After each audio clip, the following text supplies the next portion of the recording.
मिलत टाइम्स में आपका स्वागत है। मैं हूं आपके साथ मुनव्वर आलम। ऑल इंडिया मजलिसे इत्तेहादुल मुस्लिमीन के सदर असदुद्दीन ओवैसी के खिलाफ सारण की चीफ जुडिशियल मैजिस्ट्रेट नूर सुल्ताना की अदालत में बाबरी मस्जिद विवाद पर सुप्रीम कोर्ट के फैसले के खिलाफ बयान देने की वजह से ऑल इंडिया हिंदू महासभा के राज्य सदर अभिमन्यु कुमार सिंह ने एक मामला दर्ज करवाया है।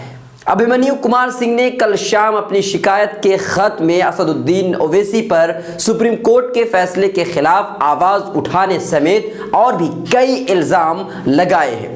खत में लिखा गया है कि सुप्रीम कोर्ट की तरफ से 9 नवंबर को अयोध्या की बाबरी मस्जिद विवाद पर फैसला सुनाया गया, जिसके खिलाफ असदुद्दीन ओवैसी ने प्रेस कॉन्फ्रेंस में ऐसा बयान दिया है कि जिसकी वजह से लोगों के मजहबी जज्बात को ठेस पहुंचा है। खत में लिखा गया है कि इतना ही नहीं बल्कि असदुद्दीन ओवैसी ने अदालत के फैसले पर काबिल एतराज कमेंट करके मुल्क और पड़ोसी मुल्क के दोनों फिरकों के दरमियान नफरत पैदा करने की कोशिश की है, जिसकी वजह से अमन शांति को नुकसान पहुंच सकता है। दोनों के दरमियान दुश्मनी भी पैदा हो सकती है। असदुद्दीन ओवैसी ने सुप्रीम कोर्ट के फैसले के खिलाफ आवाज उठाई है।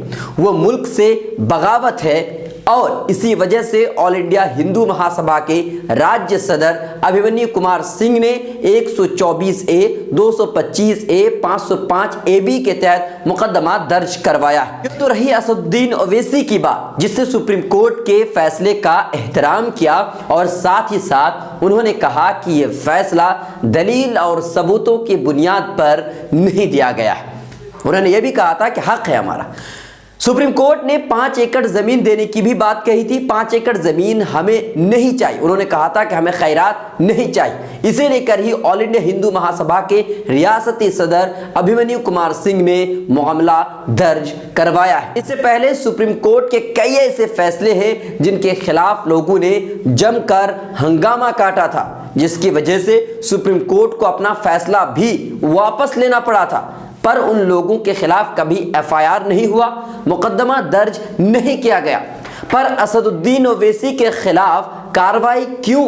क्या इस वजह से कि वो एक मुस्लिम लीडर है? हालांकि दूसरी तरफ गुजरात के MP मनसुख वसावा ने एक ऐसा दावा किया है, एक ऐसा बयान दिया है जिसको सुनकर आपके जहन में यह सवाल उठ खड़ा होगा कि क्या वाकई सुप्रीम कोर्ट ने फैसला सिर्फ बीजेपी सरकार होने की वजह से दिया है या दलील को बुनियाद बनाया गया है।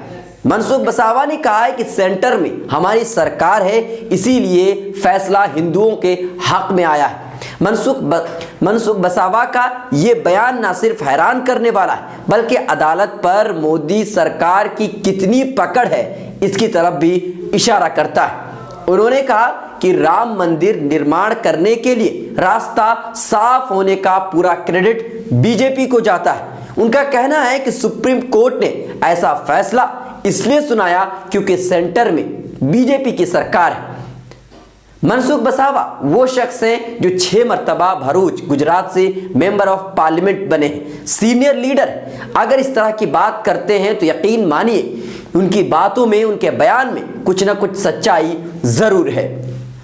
उन्होंने आगे कहा कि मुल्क आज़ाद जब नहीं हुआ था उस वक्त से राम जन्मभूमि विवाद का आंदोलन चल रहा है। कितने लोग शहीद हो गए, कितने आंदोलन हुए, लेकिन यह मामला आखिरकार आकर बीजेपी की हुकूमत में खत्म हुआ और इसकी सिर्फ एक ही वजह है, वो वजह सेंटर में बीजेपी की हुकूमत। लेकिन इनके बयान को सुनकर कोई भी इन पर मुकदमा दर्ज करने को तैयार नहीं होगा, इन पर FIR नहीं हो। एक तरफ असदुद्दीन ओवैसी को रखिए, दूसरी तरफ मनसुख वसावा को रखिए। इन दोनों के बयान को टटोलिए और सोचिए कि किसके बयान से सुप्रीम कोर्ट के फैसले पर सवाल खड़ा होता है, किसके बयान को लेकर मुकदमा दर्ज किया जाना चाहिए।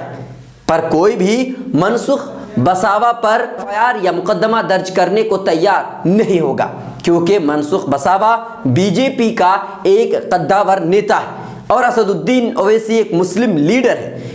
इसीलिए कोई भी मनसुख वसावा के खिलाफ FIR करने के लिए तैयार नहीं होगा। लेकिन असदुद्दीन ओवैसी जो कॉन्स्टिट्यूशन के हिसाब से बोलता है, उनके खिलाफ एफआईआर करने के लिए हजारों लोग खड़े हो जाएंगे। मिलत टाइम्स की वीडियोस देखने के लिए यहाँ क्लिक करके सब्सक्राइब करें और हाँ, बेल आइकन जरूर दबाएं। अगर फेसबुक पर देख रहे हैं तो पेज लाइक करें। ताज़ा तरीन खबरों और मज़ामीन के लिए विजिट करें हमारी वेबसाइट www.millettimes.com। हमारी ये वेबसाइट उर्दू, हिंदी, इंग्लिश तीनों लैंग्वेज में मौजूद है।